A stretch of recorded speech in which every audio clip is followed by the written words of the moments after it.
Trevor Noah said. Thwart Hillary Clinton or Donald Trump? Maybe.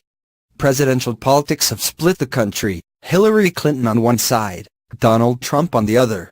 With existentially different plans for America's future and controversy following both like a shadow, they were the most unpopular nominees in history. As comedian Trevor Noah said, both Hillary Clinton and Donald Trump are running against the only person who they could possibly beat. For Libertarian nominee Gary Johnson and Green Party candidate Jill Stein, it has the perfect storm. Johnson, the ex-governor of New Mexico and former marijuana industry executive, and Stein, a physician and environmental activist, both ran for president in 2012. They won a meager 1.35% of the vote between the two of them, but 2016 could offer some redemption. As bona fide political outsiders holding unconventional ideologies, Johnson and Stein speak directly to the empty Washington, broken system sentiment that has saturated much of the current election cycle. More significantly, though, they offer an alternative to what many voters feel is a lesser of two evils conundrum between Clinton and Trump. Net favorability polls certainly show how voters feel stuck between a rock and a hard place within the two-party system. After the conventions, Clinton's rating has risen to minus 10.9%, her highest mark since February. In the weeks following the Republican National Convention, Trump has plummeted to minus 27.6%. Neither candidate has ever had a net positive rating.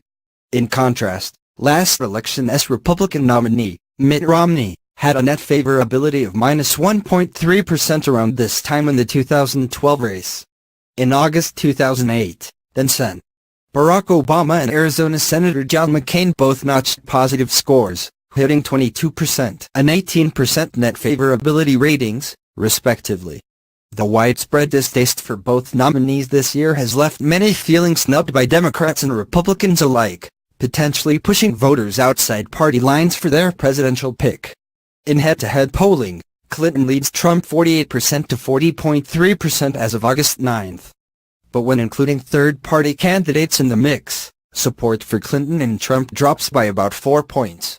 Nationally, Johnson currently polls around 9% and Stein stands at 3.8%. This momentum is particularly impressive considering their performance in 2012. If either candidate surpasses 15% in the polls, they become eligible to participate in the presidential debates. The Commission on Presidential Debates may reportedly give Johnson or Stein some leeway if either gets close enough to the threshold. But who exactly is each third-party contender stealing support from?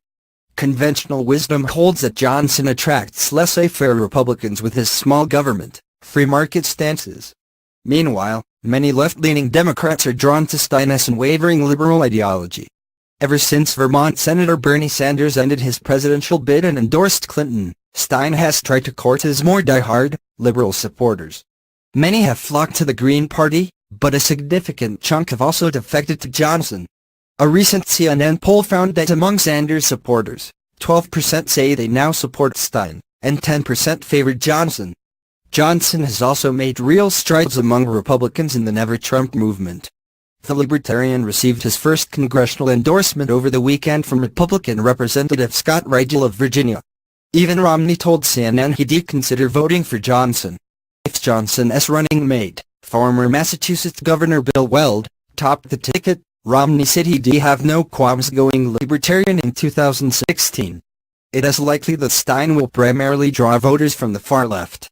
Graphic politics site Insidigo found that she holds universally progressive views on individual rights, as well as on domestic, economic and defense issues. In fact, she is by far the most liberal presidential candidate this cycle. On the other hand, Johnson is more ideologically moderate. He can appeal to some on the left with his liberal stances on social issues like abortion, same-sex marriage and marijuana legalization. His conservative views on the economy and the role of government could make him attractive to the political